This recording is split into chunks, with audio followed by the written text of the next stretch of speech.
You are on assignment.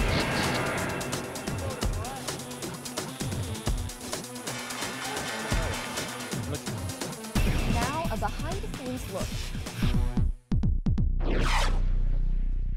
Welcome to a special edition of On Assignment. In this episode, we'll focus on the second inauguration of U.S. President Barack Obama. I'm Philip Alexio. And I'm Alex Villarreal. We'll get an inside look at the White House and go behind the scenes with our VOA correspondents there to see how they cover the president. And later on, the official U.S. Senate historian, he'll tell us all about the history of U.S. inaugurals. This and more is next as we go on assignment for the 57th U.S. presidential inauguration, which is taking place right here at the Capitol. Stay with us.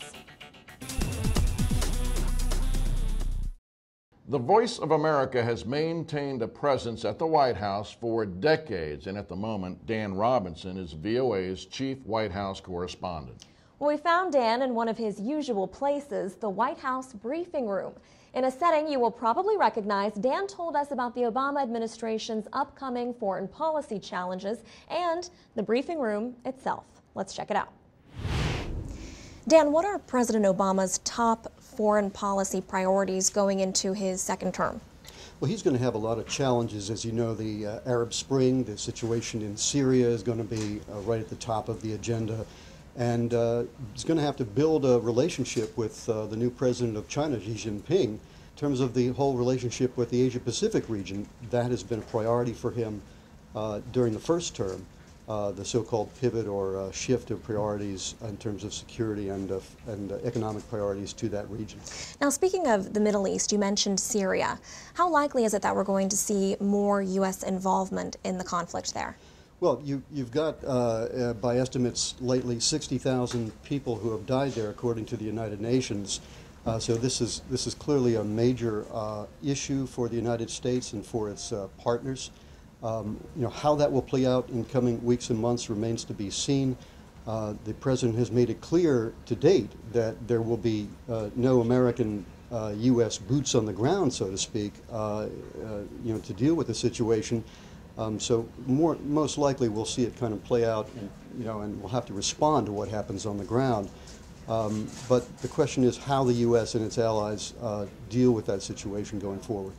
And then moving on to Iran, what can we expect to see out of the president's approach to Iran in this second term?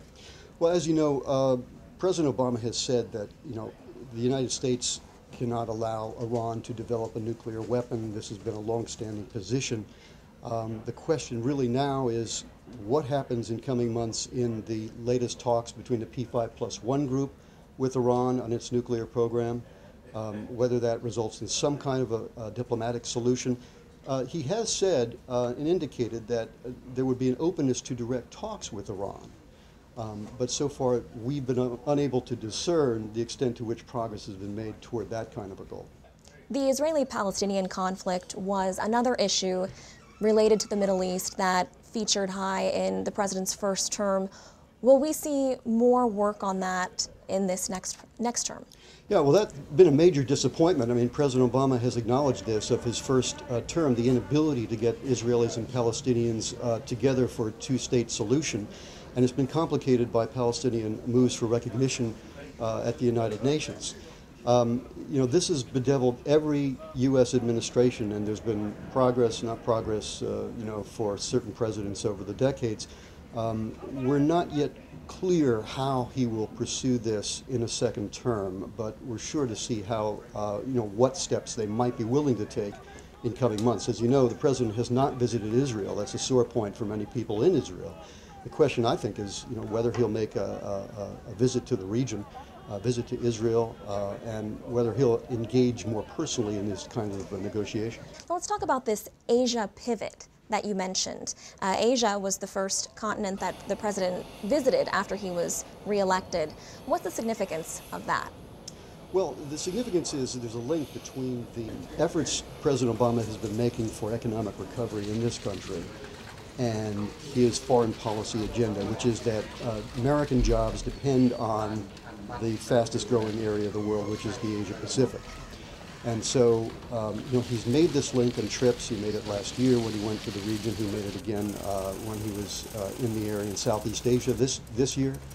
So he's basically saying this is an area of importance, critical importance for the United States in terms of security, but also in terms of economic growth. Another big item that's been on his agenda is the wars and wrapping up these wars. The United States and NATO partners are on course for a 2014 withdrawal of combat forces from Afghanistan. The President has made a point in numerous speeches over the past 4 years in his first term of saying that it's time for this country to focus on reconstruction at home.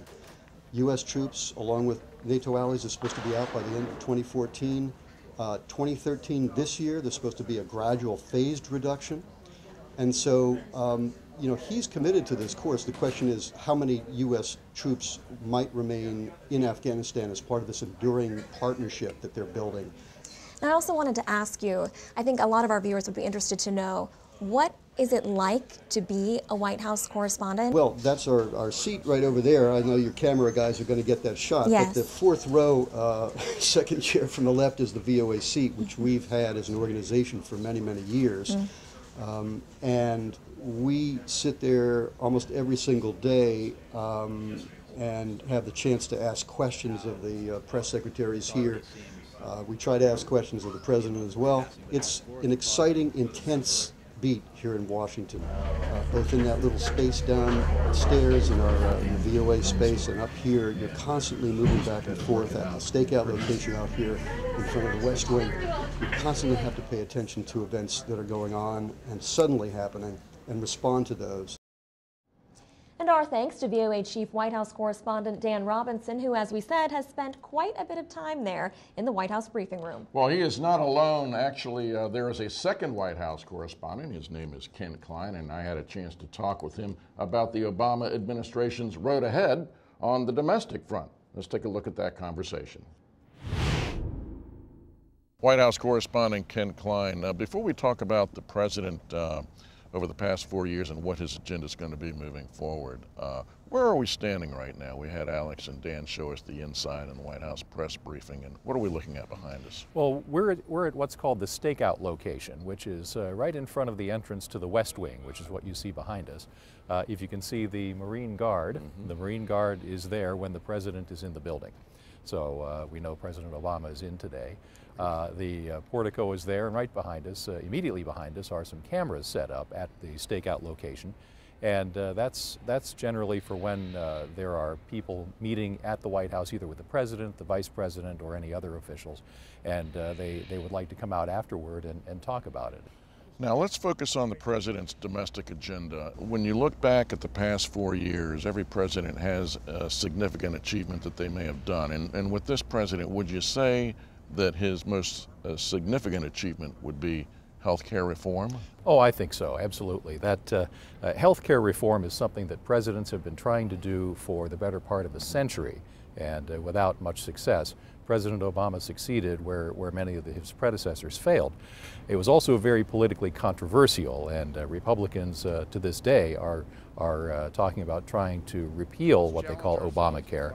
And so the political battle over health care continues. And there was some criticism that the president received that because when he came into office, the economy was really reeling, basically, that he focused more on health care than he did, at least the criticism was, instead of the economy itself. Well, the economy and his ability to implement policies that slowed down the free fall that the economy was in and get things turned around and get the unemployment rates slowly edging back down. That would be his other main achievement, I would think, of his presidency so far on the domestic front. But there was a lot of criticism that going after health care was diverting his attention from the economy itself and from focusing entirely on the unemployment situation. Now moving forward, he's got 4 years left now. He's got a second term. Now what is he going to focus on? What will be his significant achievement that he wants to bring forth in his second term, do you think? I think at the moment we can divide the issues into the urgent and the important. The urgent would be the economy, again. We had the whole fiscal cliff situation right around New Year's, and that continues. It continues. It's coming right back at the end of February, coupled with the renewal of the debt ceiling. and there's going to be a big fight over that between Democrats and Republicans, and that's going to occupy a lot of the president's attention. The important issues that he really wants to focus on would be things like immigration reform. He, I think, being freed from the requirement to run for re-election again, he's now free to focus on that, where he felt during his first term that there might be some political consequences. And also he got a huge amount of support from Hispanic voters, who are not one-issue voters by any means, but to whom nonetheless immigration is a big issue, and he has their support on this. Now, something else that seems to be near and dear to the president is alternative energy and climate change. Is that fair? Yes, and the people who are advocates for these say he hasn't done enough. The people who are against him say he's done too much. So that just comes with the presidency. But he has been very vocal as an advocate for solar power, wind power, even nuclear power, and ways to encourage that and to wean the U.S. off of its dependence on foreign oil, which the president has been saying and said throughout the 2012 campaign. That process is well underway. The president now has 4 years, but he doesn't technically have that much time to get through what he wants to get through, because we've got midterm elections in 2 years. So is he going to really have to focus on the things that are near and dear to his heart within 2 years? Maybe even within the first year, Okay. because it doesn't take long for a second-term president to start to lose his power, his political capital, and become a lame duck. And before long, the focus will shift to someone else. And so he does. He has to act on immigration, alternative energy, gun control, and a lot of these domestic issues as soon as possible, while he still has the political capital from his victory in the 2012 election. All right. White House correspondent Kent Klein, great to talk with you. Likewise, Bill. Thanks. We'll be hearing more from Kent Klein and Dan Robinson a little later on in the program. We're taking a break now. When we come back, we'll continue with our U.S. presidential inauguration special. You're watching On Assignment.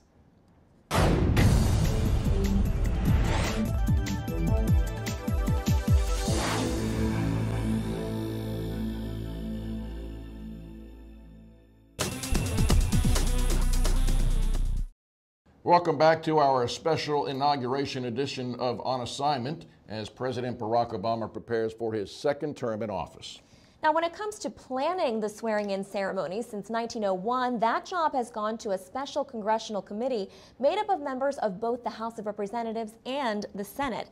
And like the House, the U.S. Senate is an important institution, so important, in fact, it even has its own historian, Donald Ritchie. Ritchie has been in the job since 1976 and has seen a whole lot of inaugurations. On Assignment's Doug Bernard caught up with him at the Russell Senate Office Building for more on the rich history of U.S. inaugurals. I, Barack Hussein Obama. I, George Walker Bush. I, William Jefferson Clinton. I, George Herbert Walker Bush. Do solemnly swear That I will faithfully execute the office of President of the United States. And will, to the best of my ability, Preserve, protect, and defend the Constitution of the United States. so help me God. Donald Ritchie, what are the essential elements for an inaugural?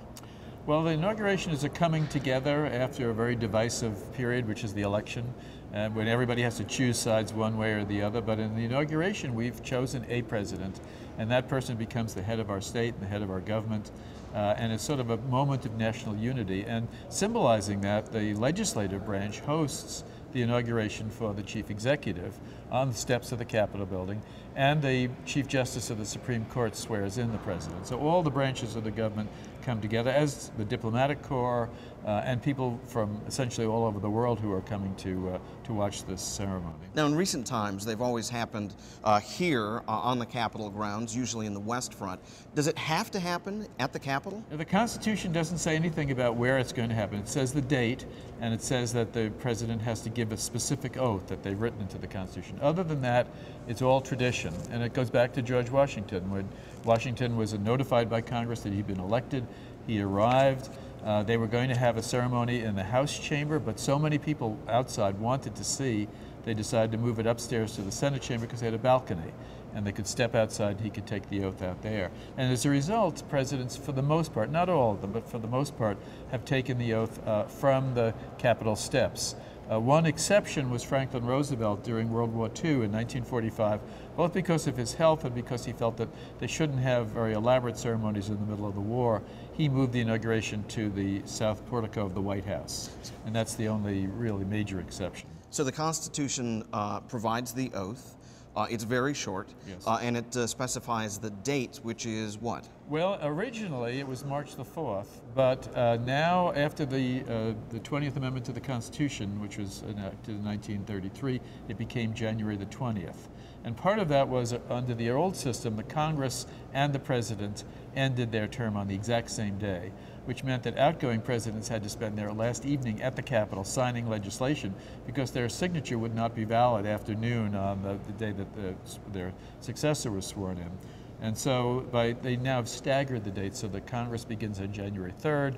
This Congress is here, they've counted the electoral ballots, notified the president that he's won, and then they'll host the inauguration on January the 20th. But it won't be on the 20th this year because the 20th is a Sunday, and traditionally the public ceremonies are never held on Sunday. So the president will be quietly sworn into the White House and then have his public ceremony on January 21st. So what you're describing is very simple. There's a date, there's a time, it must happen at noon on the 20th, a very simple oath swearing in. How did we get all this other stuff around the inaugural? Well, it actually goes back to George Washington as well. When General Washington, the most famous person in the country, arrived in New York, there was a big celebration, a parade. And George Washington, after he took his oath, gave an inaugural address to the Senate and the House, which is also not required by the Constitution. And then they all adjourned and went to church, and they had a church ceremony. And so there were receptions and other activities in the evening. So the outlines of the inauguration started right from the very beginning in 1789. They've just grown over time. And the one constant to it is that the public really wants to be part of all of this. This is their president, the person who's going to lead them. And so the more transportation that's become available, first trains and then planes and automobiles and all the rest, more people have come to Washington. So when we see these events, everyone's well dressed, everyone seems to be behaving, lots of good manners on display, but I wonder, in the past, have there been incidents where maybe it hasn't been such good manners? There have been times in which the outgoing president has just not come to the inauguration, for instance. John Adams left town that morning before Thomas Jefferson was sworn in because he'd been defeated by Jefferson. He was kind of bitter about it, even though they had been old friends going way back and would become friends later on again, but he was pretty bitter on the inauguration day. His son, John Quincy Adams, did not go to Andrew Jackson's inauguration either. There have been some testy feelings between the two. On the other hand, my favorite is James Buchanan, who was leaving office as the Southern states were seceding, and Abraham Lincoln was coming in. And in the carriage ride coming down, Buchanan said to Lincoln, "If you are as happy to come into the White House as I am to leave it, you are the happiest man in the world." And again, Donald Ritchie is the historian for the U.S. Senate. Well, it's time for another break, but when we come back, we'll return to the White House to find out what it's really like to be a correspondent there. We can say this, it is not as glamorous as you might imagine. You're watching On Assignment.